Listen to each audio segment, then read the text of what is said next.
Macaulay PH, your passion the lover channel. Mag-subscribe ka na!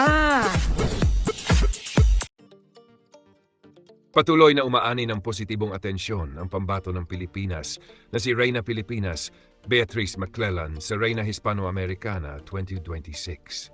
Kapansin-pansin ang mainit na pagtanggap sa kanya ng maraming Latina sponsors at maging ng ilang organisasyon na nagbigay sa kanya ng maliliit na regalo bilang simbolo ng suporta at pagpapahalaga.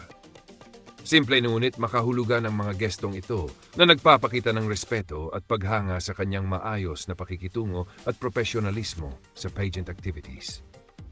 Ayon sa ilang observers, hindi man loud o flashy ang galaw ni Beatrice.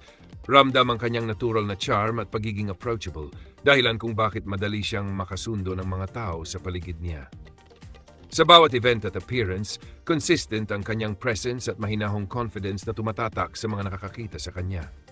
Dahil dito, marami ang nagsasabing isa si Beatrice McClellan sa mga paborito sa Reyna Hispano-Americana 2026. Hindi dahil sa hype, kundi dahil sa kanyang steady performance, magandang asal at tahimik na lakas bilang isang tunay na representasyon ng Pilipina.